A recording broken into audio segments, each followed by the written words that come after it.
How do we know when a weapon is underrated? We don't. We just don't know the answer to that question because to determine whether something is underrated, we have to know the rating for something. And there isn't like an official rating when it comes to the weapons in these games. And the closest thing that we do have is going to be other people's opinions. And there really aren't too many opinions out there that talk about every single weapon. Like, I'm not sure who else outside of myself that really cares to talk about every weapon across every single game. So when people do refer to the term underrated, they typically mean things like underused, underappreciated, things that might deserve a bit more attention, and that is kind of the direction I do want to go for this video. I just want to highlight a bunch of weapons that you might not expect to actually be really good. Now, I do want to go a bit left field with this video. Like, I want to talk about a bunch of weapons that people might not even actually heard of. Now, obviously, if you're like a die-hard fan, or if you're a big fan of this channel, you're probably going to know about all these weapons anyway. But let's be real, if there is a weapon out there that is even the slightest bit popular, it's probably not going to be considered underrated. There are a lot of weapons in Demon Souls that are very hard to justify using, and the main reason being is because every single weapon inside of its own category gets the exact same moveset. Meaning, every single straight sword gets the same moveset, every single great sword gets the exact same moveset. So the biggest separators for these weapons would be things like scalings or their damage. And for the most part, the weapon that just gets the most damage in its class is probably going to be the best weapon in its class. So when it comes to talking about these lower damaging weapons, it's going to be kind of hard to justify using them, but there are a couple of weapons out there that you can make a case for, and one that I want to talk about is the Large Sword of Searching. This boss weapon is the longest curve sword, and I consider curve swords to be the best weapon type in the game because their movesets are so incredibly fast, and in a game where things like hyper armor or poise damage don't exist, these really quick weapons tend to be preferred, and it doesn't really get much better than the curve swords because not only are they very easy to use, but they also do come with passive bleed, but bleed is pretty much useless in this game, so that doesn't really matter. Now you might be wondering, how is it that a Demon Souls curve sword that manages to be a boss weapon and the largest weapon in its class end up being underrated? And the main reason being is that people tend to overlook it based on its damage. It's not going to hit as hard as things like the Killage or the Scimitar. It's not going to get as good scalings. You can't infuse nor buff it like them. So with different types of builds, and especially at higher levels, it's just not going to perform as well. And then taking into account the higher scalings, it's weighing like 3 times as much as the other curve swords, and it's being acquired later into the game, you can kind of see why people don't really care to use it. But there are a few things going for this weapon. One of them obviously is the range. This thing has like 3 times as much range as any other curve sword, and is having even like longer wide diagonal swipes can definitely help with ganks a lot more, and even mitigate some of the clunkiness in this game. And typically across the series, if weapons are like a lot larger in their own class, they tend to get a slower moveset, but this is not the case for the Large Sword of Searching. It gets just as fast as a moveset as every other curve sword. Now another thing that people tend to overlook is how good this weapon is at blocking. In fact, this is actually the best blocking weapon in the entire game, tied alongside the Dragon Bone Smasher, which is a very large sword that weighs like twice as much. So the fact that this thing does weigh a bit more is not much of a downside, being that it can perform as like a shield and a weapon in a nice 2-on-1, while actually benefiting off the 2-handed moveset, which tends to be a lot better than that 1-handed moveset. And the last major benefit that this thing has is that it's going to be a boss weapon that does not need to be upgraded. Demon Souls has like the single worst upgrade system out of the entire series, because you need to get lots of upgrade materials, and even getting these materials can be a pain in the ass sometimes. But to gain the Large Sword of Searching, you only need to get a curve sword that is at +8, and then you can go ahead and transform it into this weapon. And if you were to compare the damage of like a +8 Killage or a +8 Scimitar to a Large Sword of Searching, you're gonna notice that the damage is not even that different, but you're just benefiting off like 3 times more range and having really good blocking. And if you've ever played Demon Souls, you would know exactly how big of a pain in the ass it can be to upgrade a weapon to +9 and then to +10. So saving on those materials and saving on that time, and also not having to spec into like high amounts of strength and dexterity just to benefit of more damage, because yeah, this thing does have some pretty shitty scalings, so you can just go all into health and stamina. And I think for like your first playthrough and even in New Game Plus, it's not going to really get much better than a weapon like this one.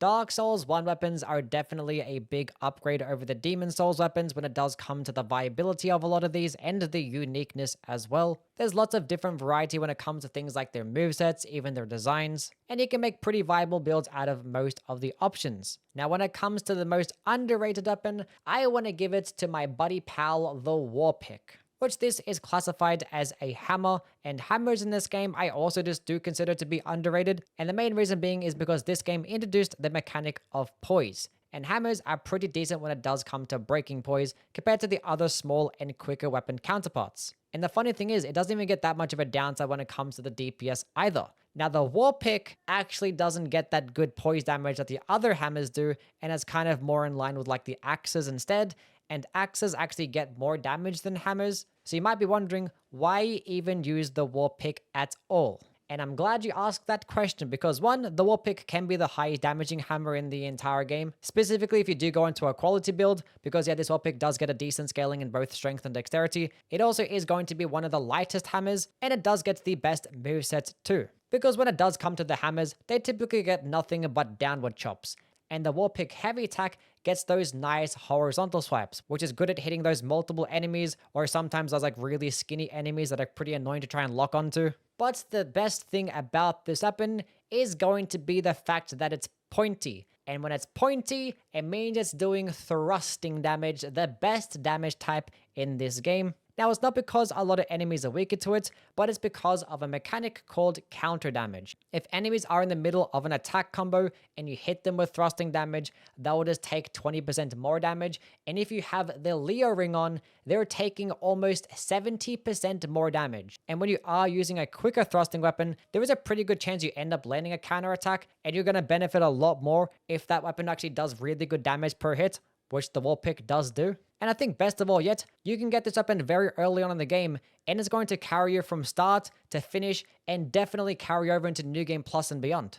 The Dark Souls 2 weapons. Now, just as I talked about Dark Souls 1 being a step up from Demon Souls when it comes to the viability and how cool they are, this is pretty much the exact same thing just on crack. There are so many Dark Souls 2 weapons, some being very unique and creative, and others pretty much being the exact same thing or like the slightest bit different, and you kind of question its existence. But needless to say, there are going to be a handful of weapons that I do consider to be underrated, and there are so many that I would love to actually put onto this list. Things like Elium Lois, the Germ Great Hammer, the Helix Halberd is like one of my personal favorites. But I want to give it to the Puzzling Stone Sword. This is a very interesting weapon for many reasons. The main reason being is that it's a straight sword, but it performs nothing like a straight sword. Its light attacks are pokes, and its heavy attack does this like AoE whip. And it does this AoE whip because yeah, this weapon is like a collection of these like telekinetic rocks that can like form in and out of each other. It's kind of insane. Very unique design, and it definitely is a very powerful weapon too. Would be because of its damage. Even though it does get an S scaling in dexterity, compared to other straight swords, it is going to get on the lower end when it comes to damage. But obviously this weapon gets a completely different moveset, which poking attacks are amazing in this game for many reasons. Number one reason is that poking attacks typically tend to maximize the range of a weapon. They'll typically output higher counter damage, which this thing is going to get tied for the most counter damage and the most poise damage out of all the straight swords. And being that it is doing poking attacks, you can benefit off the old Leo's ring. But if you wanted a straight sword with poking attacks, you could use things like the longsword or the short sword, because those heavy attacks do nothing but pokes that you can spam over and over again as well. And those are just going to perform better when it does come to DPS. But one thing to keep in mind is that these are going to consume a lot more stamina because those are heavy attacks. So this thing is going to be more akin to a piercing sword instead, but it's just not going to output as much DPS as a piercing sword. So you might be wondering, why is this thing considered underrated then? And yeah, if you haven't guessed, it's because of this heavy attack. This is like a 360-degree AoE in a weapon, which for like the earlier games was like almost unheard of. Now, even though piercing swords are like one of the best weapon types in the entire game, there is always going to be one downside, and that is going to be their variation of movesets. They don't really have anything to hit multiple enemies at once or deal with those ganks, which there are a lot of ganks in Dark Souls 2. So a weapon like this is actually going to get somewhat the best of both worlds. You're going to have a quick light attack combo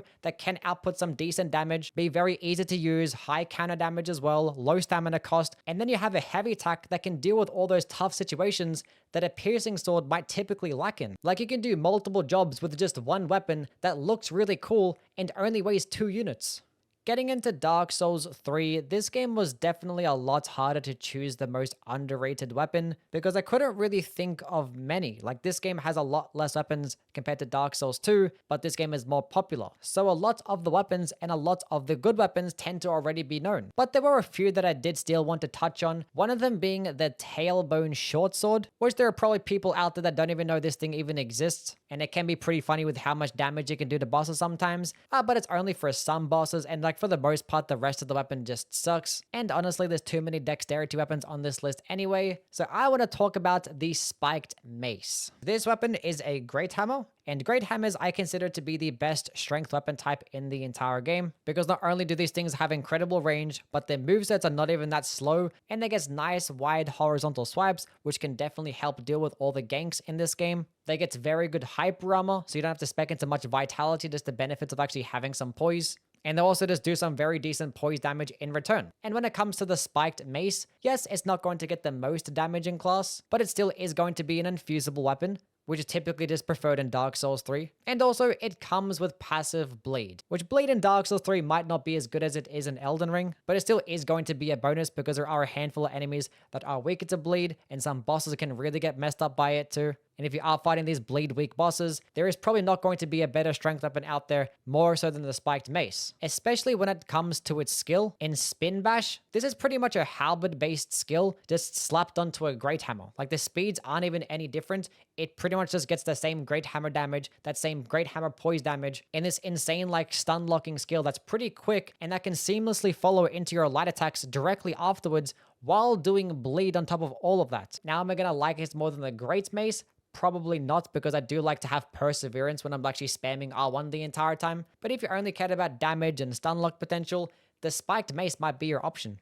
So I didn't really want to add Bloodborne onto this list, but if I didn't talk about Bloodborne, then like the entire comment section was going to be like, oh, what about Bloodborne? You should have added Bloodborne onto the list. So we're just going to go ahead and do it. Now, the reason why I didn't want to do it is because there's like no underrated Bloodborne weapon. There's like 5 in the entire game, and everyone's played with them like dozens of times. There's not going to be some like hidden gem that's out there waiting to be found and talked about. Everyone knows how good all the weapons are. And even if there is weapons out there that aren't really talked about as much, it's probably for a good reason. Like, there were some things that I could have potentially talked about. Like, I could have specifically just talked about the Moonlight Greatsword in its not transformed state and talked about just the poking attacks. But am I really going to put a Moonlight Greatsword in a list like this? So I think the only thing that I could have really talked about would be the Church Pick. Now, most people already know for this weapon to be like a top 10 weapon in the game, but I still feel the need to sell the weapon a bit more because I believe that the Church Pick is on par, if not better, than the Ludwig's Holy Blade, because this is almost the perfect weapon.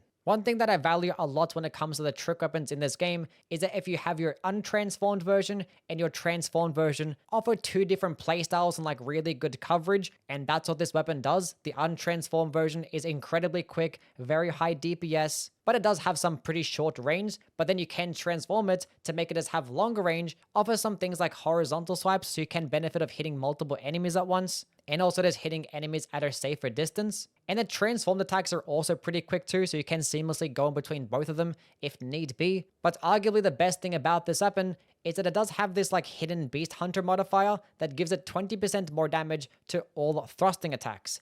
And for most of this weapon's moveset, it just gets nothing but thrusting attacks. So you can just see this weapon as just 20% more damage almost all the time. It's quick, it hits hard, it has good stagger potential, good rally potential. It has somewhat of a quality scaling, so it's good at higher levels, but it still scales better off skill, which is going to synergize perfectly with those visceral attacks. There is pretty much not one bad thing I can say about this.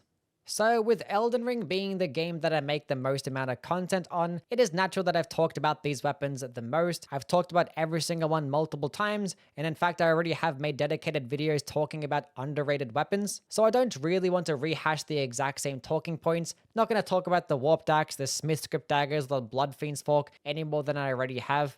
There are some other weapons like the Noxus Flowing Sword or the Spiked Club, the Pickaxe. I kind of wanted to touch on those as well. But the thing is, with all those weapons, when I saw the discourse surrounding them, they tend to be pretty positive and people understood how good these weapons could be. But one weapon or one weapon type that always ends up being disrespected is the perfume bottles. When the DLC released, these weapons came alongside this game-breaking bug. When using the Rolling Sparks Asher War, you just throw it at the ground and like just one-shot bosses. And then when From Software went ahead and fixed that, people just like discarded the perfume bottles altogether, thinking that they were completely trash. But what people need to actually start doing, just like in real life, pick up the perfume bottle and actually use it, because the weapons are pretty good. Now they're going to output the most amazing light attack DPS? No. Do they do really good poise damage? Not really. Do they work with the multi-hit talismans? No. Can they get critical attacks?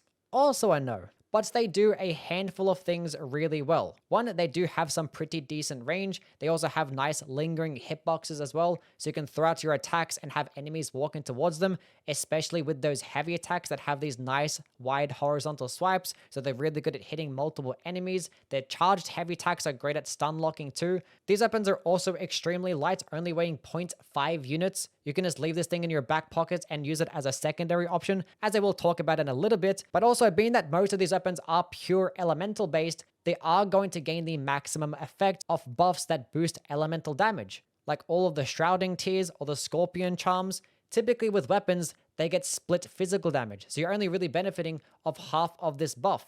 But with the perfume bottles, you're benefiting off 100% of that buff. But the best part about the perfume bottles is going to be that running heavy attack. The running heavy attack leaves like a trail of like that perfume mist behind you, but when you use it at point blank range, when pressed up against an enemy or a boss, it hits with the entire animation and it can do ridiculous damage. Now, this is only really going to be replicable against like these larger bosses. Against like really small and skinnier ones, you're probably not going to hit with the entire combo, so it might not do as well there. But in my opinion, I think the most useful perfume bottle would be the Fire Spark perfume bottle. Because one, this one actually does get the most damage at like those medium to high levels. It also is a pure dexterity weapon that gains access to fire damage, which is pretty much unheard of for dexterity builds. So it's just going to serve as a perfect complement and probably the best secondary weapon that a dexterity build can have. If you're using like a really quick and light dex weapon that lacks crowd control, or lacks that boss DPS against these larger types of bosses, or if you're fighting enemies weaker to fire damage in general, you can just go ahead and switch to the perfume bottle. Now, unfortunately, the perfume bottle cannot be infused with different affinities,